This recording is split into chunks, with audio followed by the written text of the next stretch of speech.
एक सूरज था, तारों के घराने से उठा। आंख हैरान है, क्या शख्स जमाने से उठा। श्री मदनलाल शर्मा जी के जाने के बाद सभी ऐसे ही हैरान हैं कि वो अचानक इस दुनिया से कैसे चले गए। कहते हैं कि इंसान अपने कर्मों से बड़ा होता है। ऐसे ही एक बहुत बड़े इंसान थे मदनलाल शर्मा जी। मदनलाल शर्मा जी का जन्म 22 अप्रैल 1952 को खोड़ ब्लॉक के गांव प्लातन में हुआ। वहीं उनका बचपन बीता और प्रारंभिक शिक्षा भी उन्होंने वहीं से हासिल की। वर्ष 1971 में मदनलाल जी फौज में भर्ती हुए।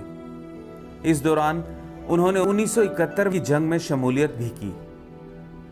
4-5 साल के बाद वो वीआरएस लेकर पूर्ण रूप से समाज सेवा में आ गए। उन्हें लोगों का भरपूर सहयोग और प्यार मिला।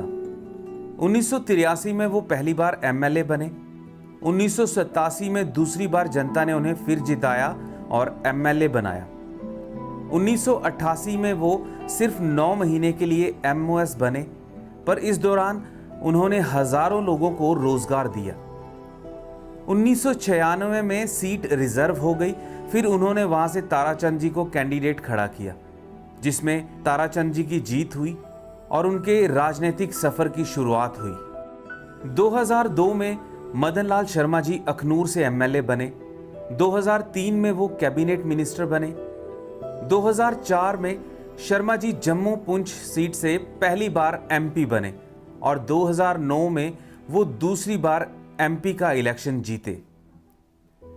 वो पहले ऐसे भारतीय राजनेता हैं जिन्होंने खुद अपनी मर्जी से रिटायरमेंट ली, पर उन्होंने कहा कि वो अपनी पार्टी के लिए काम करते रहेंगे और उन्होंने अंत तक ऐसा किया भी।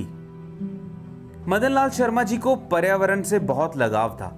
इसी कारण उन्होंने उसके लिए कई कार्य भी किए। 1990 में जब वो एक्स मिनिस्टर थे, तब भी वो अपने खेतों में हल चलाते थे। उन्होंने चिनोटा प्रोजेक्ट में लाखों की तादाद में वृक्ष लगवाए। इसके लिए उन्हें प्रियदर्शनी वृक्ष मित्र अवार्ड भी मिला। मदनलाल शर्मा जम्मू कश्मीर के ग्रामीण क्षेत्रों के लोगों की पहली पसंद थे। समाज में गरीब और असहाय लोगों की मदद के लिए मदनलाल शर्मा जी हमेशा तत्पर रहते थे। बॉर्डर इलाके में जन्मे मदनलाल शर्मा बॉर्डर के लोगों की समस्याओं से भली भांति वाकिफ थे। इसलिए उन्होंने हमेशा, चाहे जम्मू कश्मीर की विधानसभा हो या दिल्ली की सांसद, वो बॉर्डर के लोगों की आवाज जोरदार तरीके से उठाते थे। बॉर्डर पर रहने वाले 6000 परिवारों को सुरक्षित जगह पर प्लॉट, आरक्षण और कई तरह की आर्थिक मदद सब उन्हीं के प्रयासों की देन है। इसके अतिरिक्त क्योंकि वो सेना में भी रहे, उन्होंने 1 रैंक 1 पेंशन के मुद्दे पर भी हमेशा जोर शोर से आवाज उठाई। मदनलाल शर्मा जी ने ही सबसे पहले रिफ्यूजियों के मसले को संसद में कई बार जोरदार तरीके से रखा। ये उसी का परिणाम है कि आज रिफ्यूजियों के लिए आर्थिक पैकेज घोषित किए जा रहे हैं। अपने इस पॉलिटिकल करियर के दौरान मदनलाल शर्मा जी ने अनगिनत काम करवाए, जिसमें चिनाब पर पुल बने, कई टूरिज्म के प्रोजेक्ट्स शुरू हुए, गंडोला प्रोजेक्ट्स, कई नई ट्रेन शुरू करवाई, नए स्कूल्स बनवाए और बहुत सारे स्कूल्स अपग्रेड करवाए।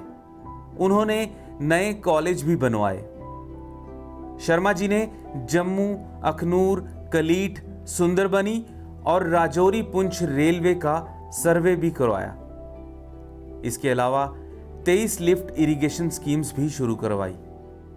मदनलाल शर्मा जी के पद चिन्हों पर चलते हुए उनके भाई श्यामलाल शर्मा जी ने भी लोगों के लिए कई काम किए। मदनलाल शर्मा जी चाहते थे कि उनके सुपुत्र सतीश शर्मा भी उन्हीं की तरह लोक सेवा का रास्ता अपनाए। सतीश शर्मा, जो कि लंदन से पढ़ाई करके आए हैं, उन्होंने अपने पिताजी की बात मानते हुए पिछले 20 सालों में कई समाज सेवा के कार्य किए।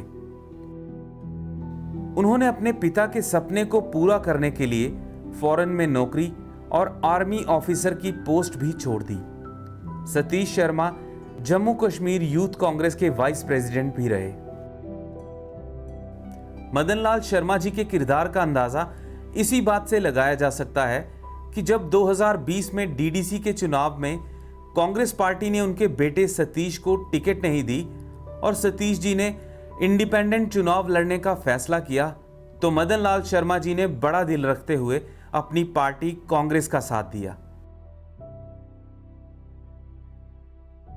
23 दिसंबर 2020 को हम सबके चहीते मदन लाल शर्मा जी भगवान के चरणों में दिवंगत हो गए।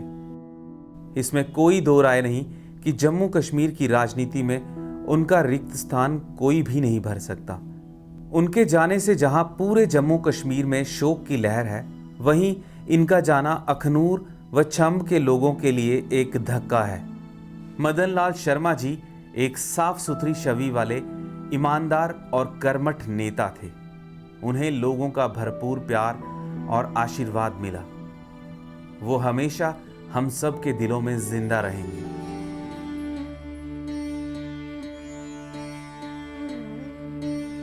देश से है प्यार तो हर पल ये कहना चाहिए, मैं रहूं या ना रहूं भारत ये रहना चाहिए। सिलसिला ये बाद मेरे यूं ही चलना चाहिए, मैं रहूं या ना रहूं भारत ये रहना चाहिए।